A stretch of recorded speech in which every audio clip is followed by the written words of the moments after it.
दुनिया की नज़र इस वक्त मध्य पूर्व पर टिकी हुई है, जहां ईरान और इजराइल के बीच तनाव एक बार फिर खतरनाक स्तर पर पहुंच गया है। हाल ही में सामने आए वीडियो और रिपोर्ट्स में दावा किया गया है कि ईरान की तरफ से इजराइल पर कई मिसाइलें दागी गईं, जिससे पूरे इलाके में अलर्ट जारी कर दिया गया। बताया जा रहा है कि यह हमला एक ही दिन में कई बार किया गया, जिसने पूरे क्षेत्र में युद्ध जैसे हालात पैदा कर दिए।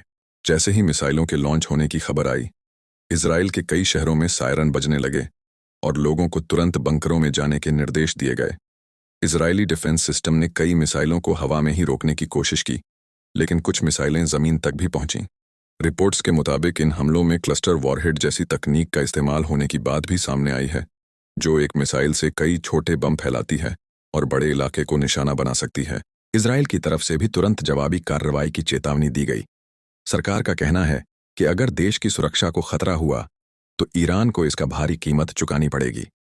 इसी बीच इजराइल के प्रधानमंत्री ने ईरान के लोगों से अपील करते हुए कहा कि वे अपने शासन के खिलाफ आवाज उठाएं और भविष्य के लिए नया रास्ता चुनें। यह बयान ऐसे समय में आया है जब दोनों देशों के बीच तनाव लगातार बढ़ता जा रहा है। दूसरी तरफ ईरान भी अपने रुख पर कायम है। ईरान का कहना है कि वह किसी भी हमले का जवाब देने का अधिकार रखता है और अपनी सुरक्षा के लिए हर जरूरी कदम उठाएगा।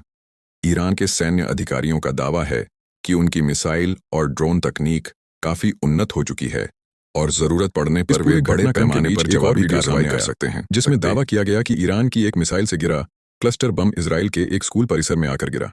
हालांकि उस समय स्कूल खाली था, इसलिए कोई बड़ा नुकसान नहीं हुआ, लेकिन इस घटना ने यह दिखा दिया कि अगर ऐसी मिसाइलें आबादी वाले इलाकों में गिरती हैं तो इसका असर कितना खतरनाक हो सकता है। विशेषज्ञों का मानना है कि अगर यह तनाव इसी तरह बढ़ता रहा तो यह केवल 2 देशों तक सीमित नहीं रहेगा। मध्य पूर्व के कई देश पहले से ही अलग अलग गुटों में बंटे हुए हैं और ऐसे में किसी भी बड़े हमले से पूरा क्षेत्र युद्ध की आग में झुलस सकता है। इतना ही नहीं, इस संघर्ष का असर दुनिया की राजनीति और अर्थव्यवस्था पर भी पड़ सकता है। तेल की कीमतें, अंतर्राष्ट्रीय व्यापार और सुरक्षा स्थिति, सब पर इसका असर पड़ने की संभावना है।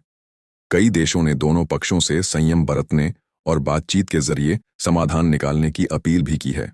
हालांकि अभी तक हालात पूरी तरह युद्ध में नहीं बदले हैं, लेकिन जिस तरह से मिसाइल हमले और जवाबी कार्रवाई की खबरें सामने आ रही हैं, उससे साफ है कि स्थिति बेहद संवेदनशील हो चुकी है।